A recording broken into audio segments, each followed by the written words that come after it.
On this episode of Untapped VA, Andrew and I visit O'Connor Brewing Company in Norfolk for a sit-down with Kevin O'Connor. Then we head across the river to Raja Brown's restaurant and sports bar to see what happens when local cuisine and local craft beer cross paths. Sit back, relax, grab a pint, and enjoy this episode of Untapped VA.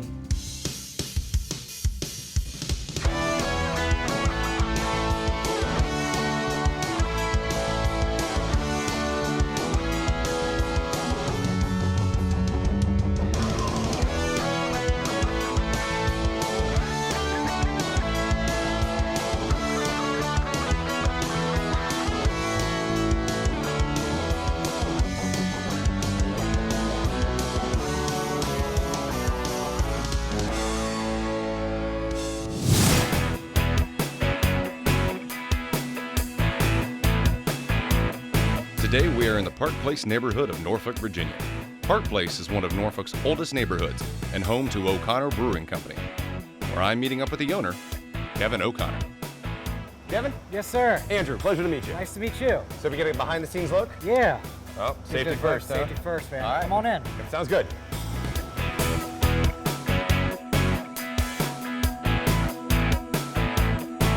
You're born and raised in Norfolk, right? Yes. So it was big for you to keep the brewery here and keep everything here. So community is a big thing for you. Correct.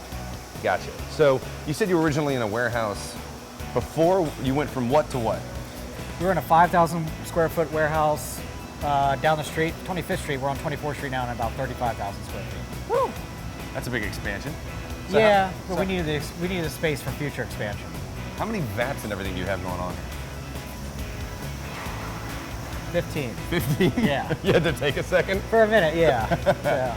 So, how many employees do you have? Almost 30 right now. Okay.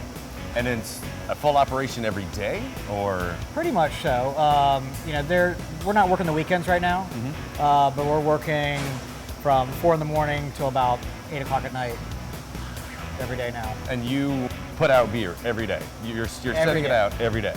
Well, not setting it out every day. We don't have trucks here every day. About 2 or 3 times a week. So. What's the farthest you send it out? Like North Carolina, DC? We're in the Outer Banks, but that's not too far from here. Charlottesville, the western part of Virginia is the farthest we go right now. Okay. Northern Virginia. Yeah. Nice. Well, tour me around the rest of this place. Sure, let's go take a look.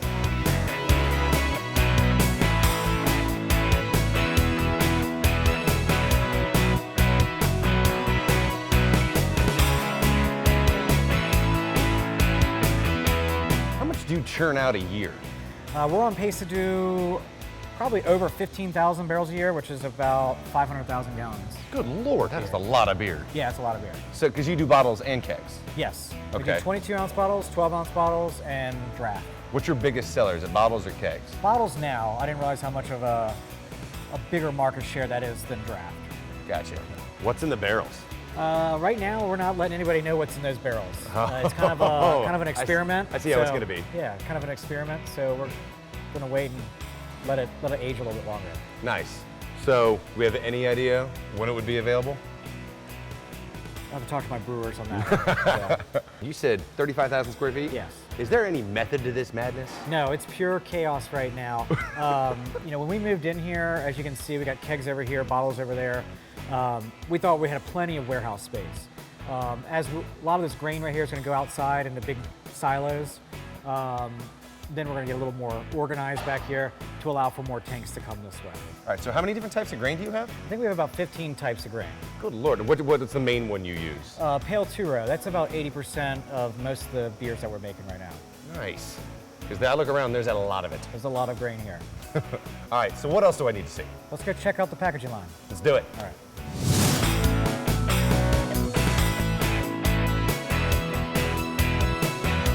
All right, so what are we walking through right now? Right now we're walking through what we'd call our packaging hall. We got our kegging line right here, and then over here we have our bottling line.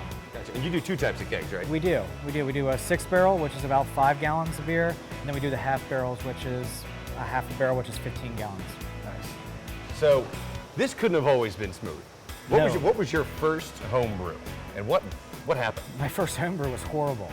So you have to put priming sugars in it. Next thing you know, overcarbonated and just blew up. It exploded? I had it in my closet, and ruined all my clothes kind of thing. So. That's okay. That's Yeah. funny. Obviously, a lot of progress from Yes. there to this giant empire. What's your best beer? Our number one selling beer is our El Guapo Agave IPA. I've had it. I'm not gonna lie. It's awesome. Artwork. Where are the drawings? What do you come up with it? So all of our original artwork, and we still use my buddy to this day, comes from a local artist, John Hickey. He's done our signage outside. He's done any kind of poster work we've ever done. He's done the El Guapo. He's done Norfolk Canyon, Green Can, all of our flagship beers. As we've grown, we've actually brought in an in-house designer who actually works in our marketing department now, Anthony. And Anthony's come up with some of the new things that we do. Like this is the new Endless Saison. This is our watermelon Saison. That actually just got packaged today. So Nice. Looking for that. Ooh, super fresh. Yeah, it's super fresh and it's nice and watermelony. So who did the logo? What does the logo mean? The logo, the tree comes off my family crest. I mean, sadly enough, I didn't really want to name it O'Connor. I didn't want to be pigeonholed into Ireland, you Right, know? But yeah. the whiskey and the Guinness, but it kind of stuck. My mom called me out and said, why don't you call it O'Connor? And at my grandmother's house, I actually had the shield with the tree, and boom, it hit me, there it is. Well, it's become iconic because I know around this area, you don't even need the word O'Connor. You see that tree, Yeah. we know what it is, and I'm probably gonna order it. Well, you wanna go have a beer? Let's go have a beer. Perfect. Stick around. When we come back, we'll have a sit down with Kevin O'Connor.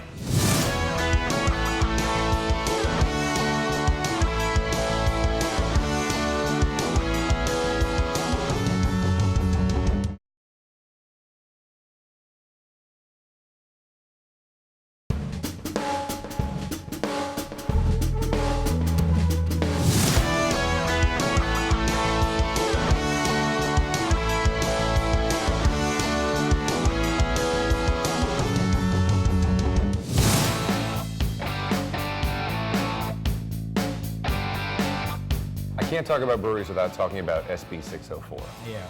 You were an integral part in this. So when we started over 6 years ago, the tasting room was non-existent. Right. Technically, you could come in and taste beers, but it had to be for free. And it was only 2-ounce pours. So, next thing you know, the joke is we were just giving away our product to consumers coming in. Yeah, there's a group of us that got together, and it was really one of those things where we kind of sat back and kind of looked at it. And I remember visiting my friends in North Carolina and sitting in a production brewery just like this, and sitting back and I want to try this, I want to try that, and the guy kept asking me, he's like, "You want a pint?" I said, "You can sit here and drink a pint." And he's like he looked at me like, you know what a pint is, right? And it's like, yeah, I know what a pint is. And so finally it turned into this whole, wait a second, do you have a kitchen here? And he's like, no. Looked at me like, where are you from? I said, I'm from Virginia, and thought I was crazy that you couldn't sit there and just drink at the brewery. Have a pint and have a beer. So the way it turned into was we wanted to look at it in a tourism aspect, and I'm not going to lie, I mean, it is a revenue generator for the breweries, but initially designed for packaging breweries such as ourselves to allow us to grow responsibly, allow us to hire more people, pay better wages, and things like that. The thing is that it really has opened up I hate to say a Pandora's box, because it really was the flood of Virginia craft beer after that. And there was only a handful of us before SB 604, and I think there's 100 plus now. So over that short amount of time, it really is. It just took off. Really took off. We really believe that SB 604 is a boon for the economy. It's really now just trying to work hand in hand with our restaurant groups to make sure that we can keep this. And I don't know, I mean, I'm sure it's a brand new law, relatively, and I think it's going to morph, it's going to probably amend itself, and but I think we're all ready for it. You talked about making a community space. I mean, I know I've come here, I brought my dog here, bring a lot of friends here, but I see that you're also out in the community. Yes. One of your beers donates to Surfrider? Yes. So what's your involvement in really giving back to the community? Because I see your logo everywhere, I see the beers everywhere. How much do you get involved in the community? Well, the one great thing about this industry is that we are very community driven. Friends of mine in Richmond, Northern Virginia, we're not all picking different charities. What we're doing is finding something that fits with what we believe in. Us being so close to the coast, Surfrider, Chesapeake Bay Foundation mean a lot. We did things with the Oyster Stout with those groups, but at the end of the day, our Endless Saison, which is our Saison series, in search of the perfect beer. pun after the movie, but that was the whole thing with Surfrider, because Surfrider, back to the clean waterways and the clean beaches, mean a lot. And making these labels that are synonymous with surfing breaks, it went perfect hand in hand. But it doesn't stop there. I mean, we've hosted many events here at the brewery with the big space that we have for CHKD, great hospital. Everything we do and bring them over here, whether they're doing something, we bring beer to them. It works hand in hand. And what we're also seeing is a lot of these charities that used to just get the big macro beers and the wine for their events are really now looking to support the local brewery in their backyard.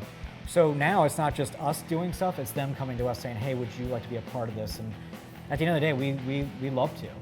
I know you've won countless awards for your beers, and the awards I'm sure are great, but what is it really about for you? It's all about community for me. At the end of the day, you want the beer to go out, and when you're seeing multiple taps and you're seeing case quantities and pallets of beer being shipped out of the building, that means people out there, the consumers, drinking it and they're loving it. And that's what I like more so than winning awards. I walk into a restaurant and seeing somebody next to me at a table, they don't know who I am, and they order an Aguapo. And they're like, man, this is one of the greatest beers I've ever had. And that's probably sits more with me than wearing a medal or anything like that. I'm not gonna lie, it does. It's feel nice. good. It looks good on the wall. Yeah, it feels good. So final question, what's next? A little more growth. I'm gonna grow this company as far as the consumer will take me. We've always looked at it as steady strategic growth. We've never looked at it as, okay, we're gonna build an enormous facility and then spread it as far as we need to make it work. We've always looked at it, always take care of your backyard and then move out, and we have done it that way, and we've been successful with that. We are looking at new markets now. We haven't set anything in stone yet, and we haven't even really got the plan yet. It's all in my head, I guess. But really, keep coming up with innovative beers. Make sure the customers are always having fun. Staying community-driven, community-oriented. Do things that not only get us accolades, but that hopefully my friends in the industry also appreciate. And see where it goes. I mean, who knows? I guess the sky's the limit right now. So Perfect. Kevin, I want to thank you so much for sitting thank down you. with us. I appreciate it. Cheers. Cheers. Finally.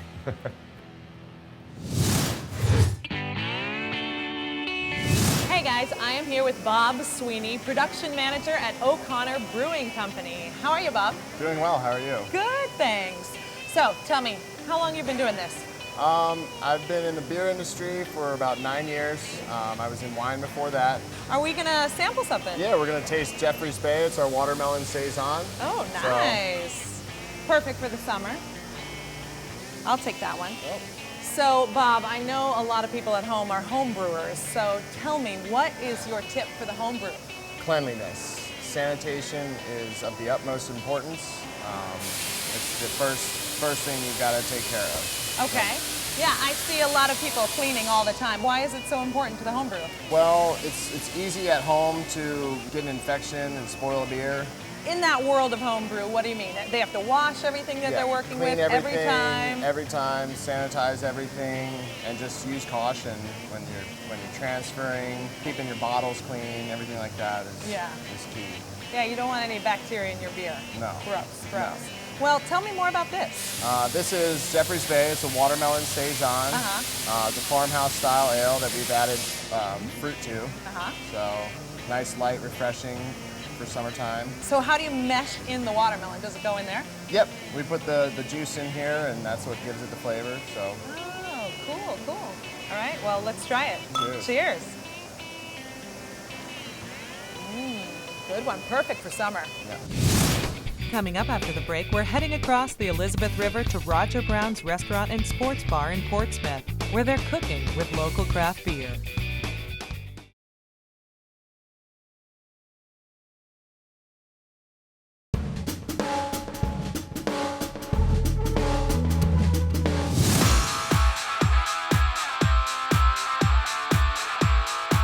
I'm here in historic downtown Portsmouth waiting on Andrew. We'll be talking craft beer and locally sourced cuisine with NFL great Roger Brown and co-owner Curtis Lyons of Roger Brown's Restaurant and Sports Bar. Hey. See you. Shall we? Let's do it. Thank you. Sure.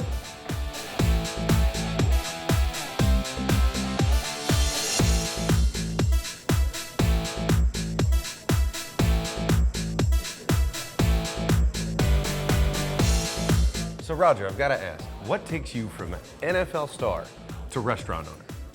Well, you know, the truth is, when I played pro football, I was always on the fat man's table, and I was a pretty big guy. So I decided when I got out of football, I am going to have a restaurant so I can eat all the time. I got you. And so what brought you back to Virginia? Well, I was born in Surrey. My dad had retired and came back down here. So that brought me back home. Nice. And the restaurant's been open for 16 years? This is our 16th year. Pretty soon, November will be 17. That's great. I look around these halls and I see the photos. There's a lot of charity organizations, and you are involved in the community with the Roger Brown Foundation. What does Roger Brown mean to Portsmouth and to Hampton Roads? I like to think what we've done since I've opened this restaurant, but we're giving back to the community through the foundation. That's great. And one other thing that I'm kind of proud of is that we did this shave heads Yeah, you were talking about for this cancer, earlier. and there you There, go. look at that. So we did a fundraiser here a week ago, and I'm still waiting for my hair to grow back. and so I got to wear this hat to keep warm. Well, at least you got the right team on. I do.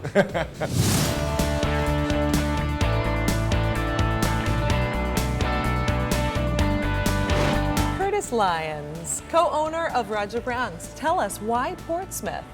We just think it's a wonderful city, and as Portsmouth has grown over the years, we wanted to be a big part of that. And Roger was originally from Virginia. Yes, he is, yes. Excellent. Well, tell me a little bit about how you and Roger first collaborated. Well, we actually met at a wedding, or my wedding. Your wedding. My wedding, and we started working together on this site, which is an old Woolworths building. Cool. So in 2000, we started working on it, and it took about a year to renovate, and now we've been here for 16 years.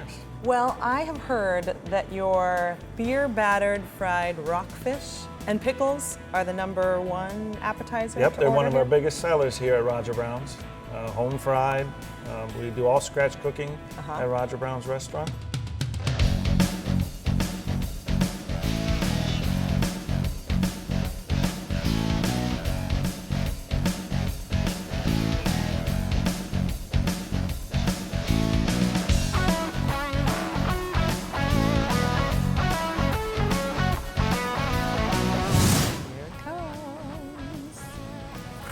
Here y'all go, enjoy. Thank you, you, Ava. we will.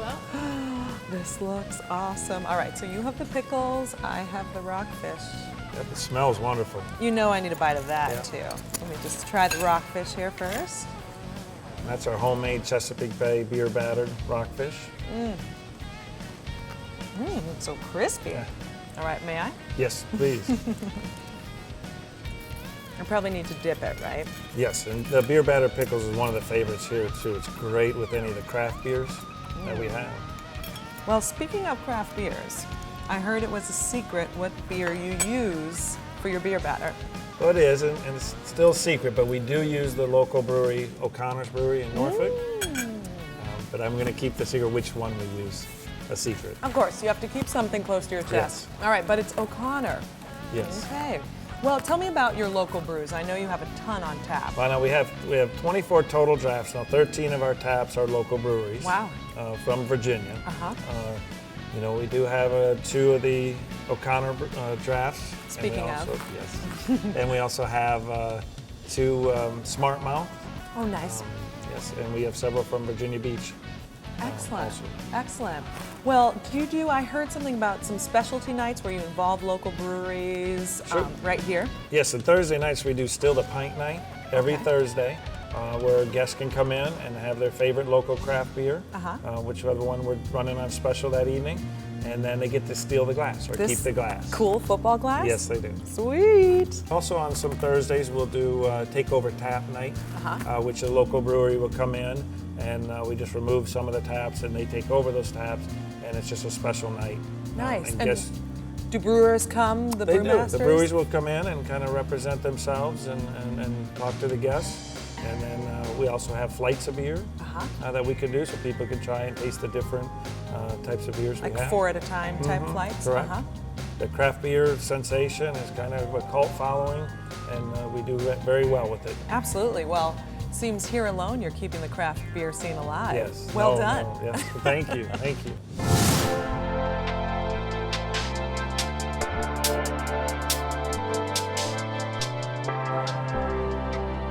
Thank you so much for watching. And don't forget to follow us on Twitter at Untapped VA. See you next time.